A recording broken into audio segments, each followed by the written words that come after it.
பேசு.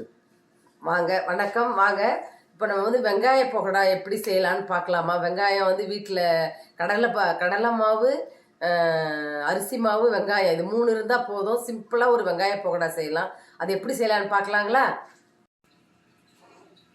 ஹலோ, வணக்கம் பிள்ளைகளே. பக்கோடா செய்யலாம். நல்லா வெங்காயம் நல்லா நீட்டாக குருவாக அரிஞ்சிக்கணும். இது பாருங்கள், நல்லா அரிஞ்சு நல்லா பிசைஞ்சிக்கணும். பாருங்க, பிசைஞ்சிட்டு இதிலே வந்து சால்ட்டு போட்டுக்கலாம், அந்த உப்பு போட்டுக்கலாம். உப்பு தேவையான அளவுக்கு உப்பு போட்டு நல்லா பிசைஞ்சிட்டு சிட்டிகை மஞ்சப்பொடி போட்டுக்கலாம். மஞ்சத்தூள் கொஞ்சம் போட்டுக்கிறேன். போட்டு அதையும் பிசைஞ்சிட்டு நெக்ஸ்ட்டு பாருங்கள், பூண்டு தட்டி வச்சுருக்கேன். பூண்டு, சோம்பு, இஞ்சி, பச்சை மிளகாய், கருவேப்பிலை இது எல்லாத்தையும் போட்டுக்கலாம். பாருங்கள், எல்லாத்தையும் போட்டு நல்லா பிசைஞ்சிட்டு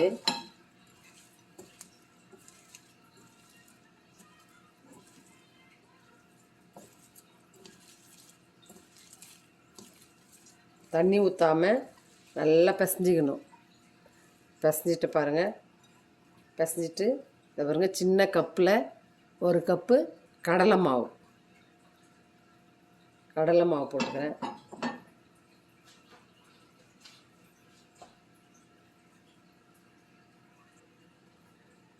கடலை மாவு 1 கப்புனா ஒரு 1/2 கப்பு அரிசி மாவு போட்டுக்கிறேன். அரிசி மாவு போட்டு தேவையான அளவுக்கு பெருங்காயத்தூள் போட்டுக்கிறேன்பா. பெருங்காய பவுட்ரு போட்டுக்கிறேன். அதுக்கு பச்சை மிளகாய் காரத்துக்கு போட்டிருக்கோம். இப்போ நம்ம காரப்பொடி பாருங்க, மிளகாத்தூள் போட்டுக்கிறேன்.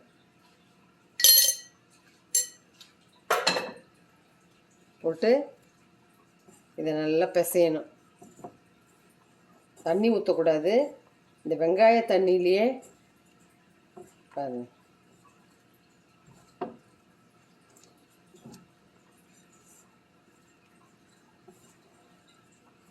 இதிலே நல்லா பிசைஞ்சு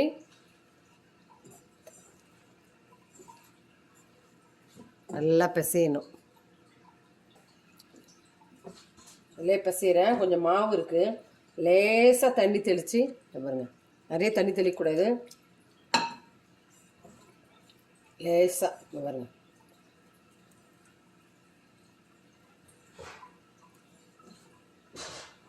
பெருங்காயம் எல்லாம் போட்டாச்சு. லேசாக தண்ணி தெளித்து பிசைகிறேன் பாருங்கள்.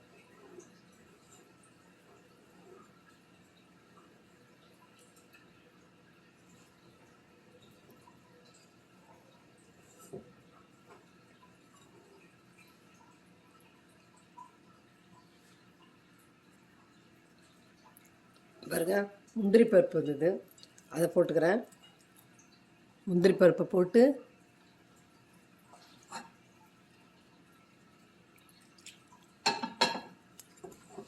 நல்லா பிசைஞ்சிடுறேன். பிசைஞ்சிட்டு இருக்கும்பொழுதே கடாயை வச்சு இதை எண்ணெய் ஊற்றுறேன். பாருங்கள், சூப்பராக இருக்குது. லேசாக தான் தண்ணி தெளித்தேன், அருமையாக இருக்குது பாருங்கள். நான் சும்மா வீட்டுக்காக கொஞ்சம் பண்ணுறேன். நம்ம போட்டுட்டு உப்பெல்லாம் பார்த்துட்டு காரெல்லாம் கரெக்டாக இருக்குது. நம்ம எப்படி இருக்குன்னு பார்க்கலாம்.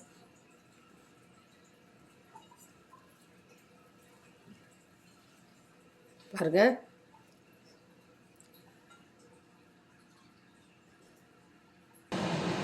எண்ணெய்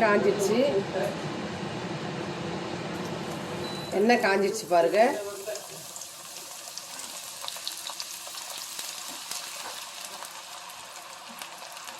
பக்கோடாவை அப்படியே போட்டுடலாம்.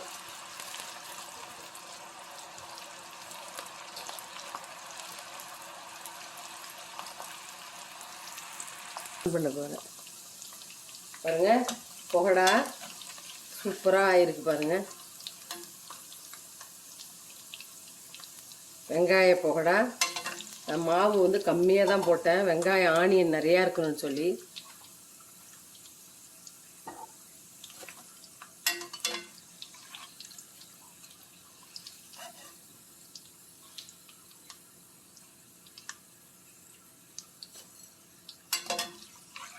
மாவு நிறைய போட்டால் போண்டாவாயிடும். மாவு வந்து இந்த மாதிரி லைட்டாக போட்டால் தான் ஆனியன் பகோடா.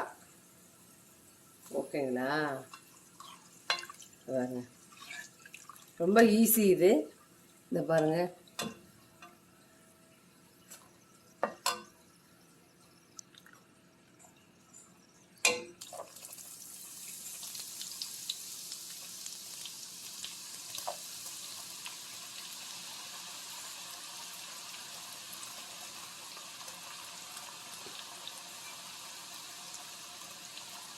கம்மி,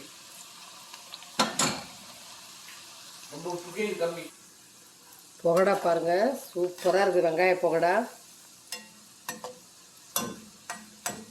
கிளறக்கூடாது, உடஞ்சிடும். நல்லா கோல்டன் ப்ரௌனில் வரணும் பகோடா.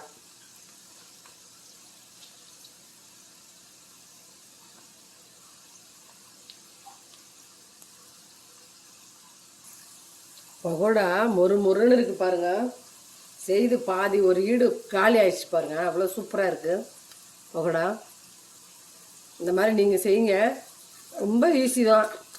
கடலை மாவு 1 கப்பு, அரிசி மாவு 1/2 கப்பு, வெங்காயம் நல்லா பொடியாக அரிஞ்சிக்கிட்டு, இஞ்சி தூள், பூண்டு தட்டி போட்டுக்கணும், கருவேப்பிலை, பச்சை மிளகாய், பெருங்காயப்பொடி எல்லாம் போட்டு நல்லா பசலி, தண்ணி விடக்கூடாது. ரொம்ப சூப்பராக இருக்கும். பிள்ளைகளே, யாராவது கெஸ்ட்டு வந்துட்டாங்கன்னா டக்குன்னு இந்த மாதிரி ஒரு பகோடா பண்ணலாம். உங்களுக்கு சாஃப்டாக வேணால் நான் ஆப்ப கூட போடல, 1 ஸ்பூன் நெய் கூட போட்டுக்கலாம். உங்களுக்கு சாஃப்டாக வேணால் நெய் போட்டுக்கலாம்.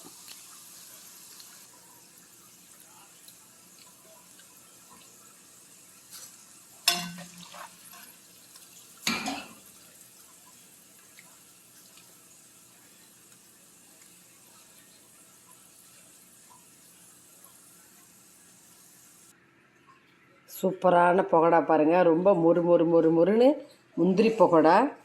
நம்ம அருமையாக பண்ணியிருக்கேன் பாருங்கள். இந்த மாதிரி சிம்பிளாக நீங்களும் பண்ணி பாருங்கள், ரொம்ப நல்லா இருக்குது பகோடா. ஓகே ஃப்ரெண்ட்ஸ், அம்மா செஞ்ச பகோடா எப்படி இருக்குன்னு பார்த்து இதே மாதிரி செஞ்சு பார்த்துட்டு சொல்லுங்கள். ஓகேங்களா?